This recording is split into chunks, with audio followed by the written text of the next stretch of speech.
Yo, what's up guys? Welcome back to another video. Right now I'm reacting to Backlash, the WWE game of Backlash. Let's get started guys, smash the subscribe button. Hot off the heels of WrestleMania, it's time for Backlash! Seth Rollins wants the answer to one simple question. Is Bron Breakker ready to take a top spot at WWE? And Bron Breakker is fired up, ready to give his answer. But Seth Rollins jumps in straight away. The veteran was ready to go, and Bron Breakker seems frustrated early.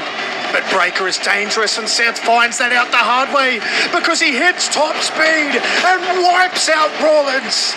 And it shows Rollins that if he's going to hold the future from the door, he's going to need something special. But of course, Seth Rollins is capable of something special. He's a veteran, yes, but is he the past? Absolutely not. So what will separate them? Well, it comes down to a crucial part of this equation, the mentality of Bron Breakker. He's still fuming that he can't put Rollins away, and in his rage, accidentally rips the turnbuckle pad off the corner. And Breakker, who is thinking of absolutely nothing other than destruction, has Rollins now in position. But Rollins, the veteran, was ready. Not sure who owns that land. The Onyx Hunter. Veteran was ready.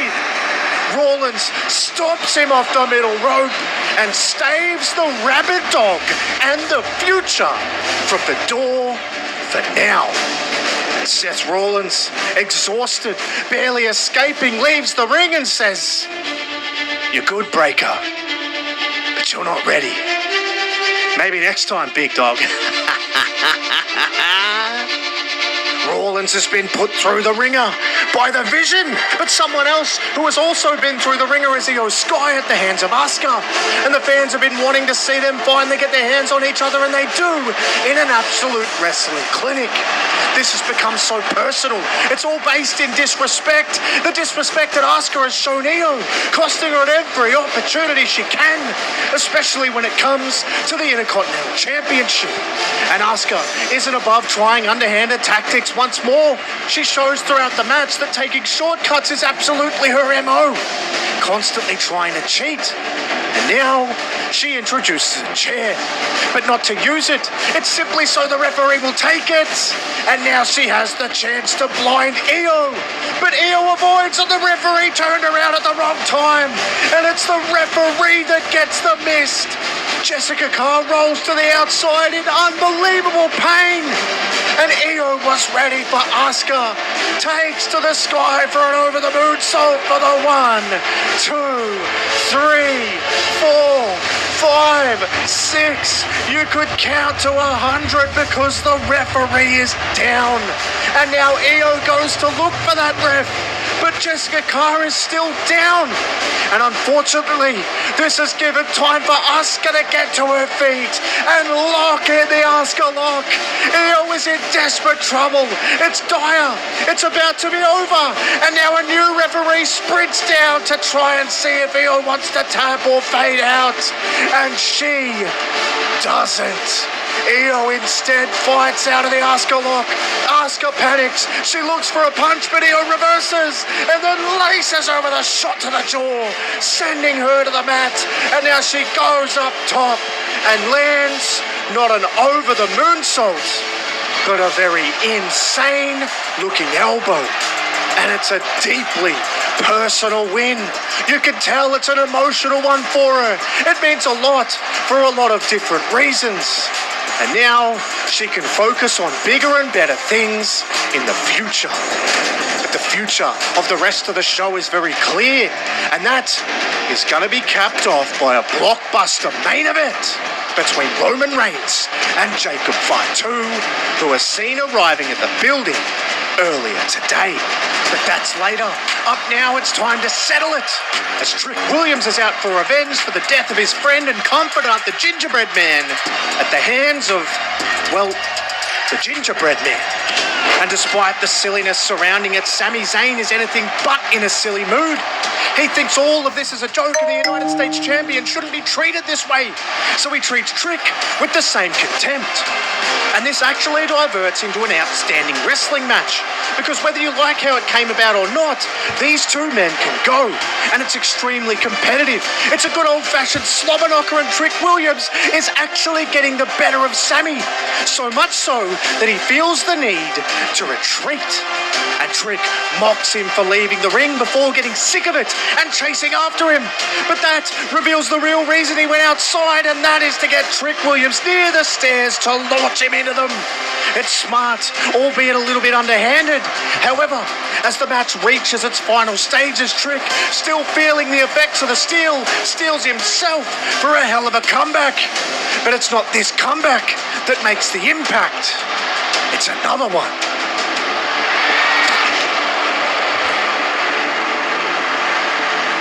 It's Carmelo Hayes. He's back and he's tired of waiting. He's missed his chance to appear at WrestleMania because of both of these men, and he's sick and tired of it. He beats the hell out of them, absolutely laying waste. And Carmelo leaves the ring just to pick up the object that he wants. He leaves it at the feet of Trick Williams, and it's clear exactly what he wants and the fact that he wants it now. But what isn't clear is who will be in the next match, because as The Miz and Kit Wilson make their way to the ring, they're wondering just who Danhausen will pick as his mystery partner.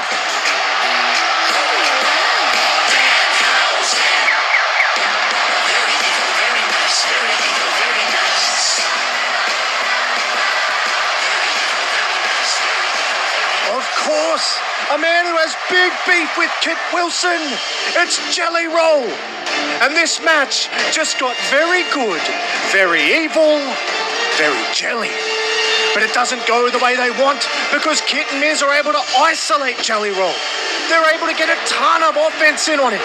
And Danhausen can't get into the ring, even with the backing of all the Fanhausens. So what does he do? Well, he does what he always does, as The Miz and Kit Wilson are trying to cheat. Danhausen brings some mysterious chaos.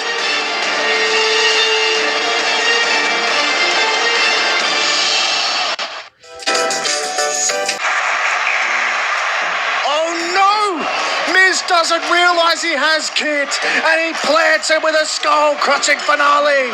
Kit was the legal man, and they're trying to cheat, but now Miz is knocked out of the ring by Danhausen, and Jelly Roll goes up top. Jelly Roll gets vengeance on Kit Wilson.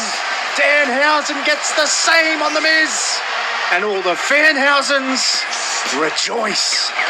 But the time for the fun and games is over, because now it's time for the main event of the evening. A match steeped in family history.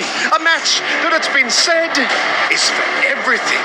Because the family feels like whoever wins would be seen as the true head of the table, the true tribal chief.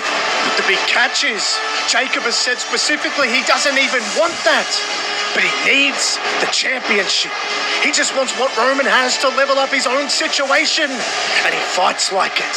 This is far beyond any roles or titles for him. This is about Jacob's future. But Roman, much like Seth earlier to Braun Breaker, is questioning whether Jacob even has what it takes to take the mantle.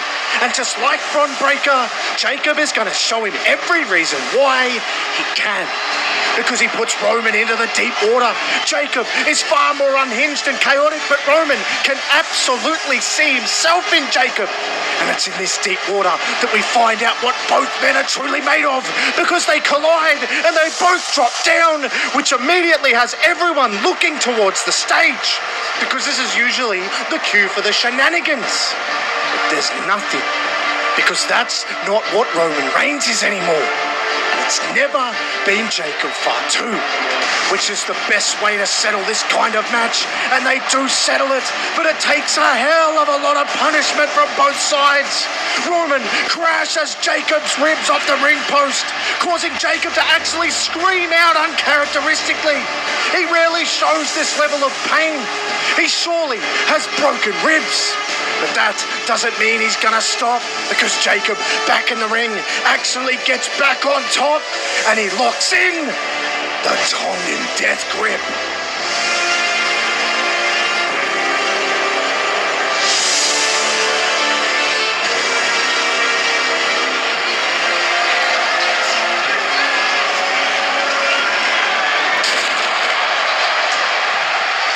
Roman moved. Fatu crashes down onto those almost certainly broken ribs, and Roman desperately, with whatever he has left, gets him back in the ring, and then locks in a traditional family hold of his own, his father's own stomach vice, crushing those ribs even further, destroying the insides of Fatu.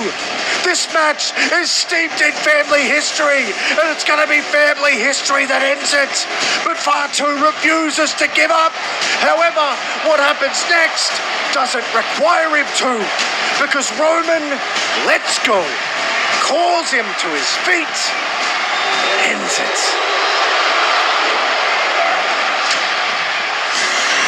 Roman Reigns wins another classic one-on-one battle. And even though Jacob suffers a big loss, he lost no respect. But the question is, will he show Roman the same?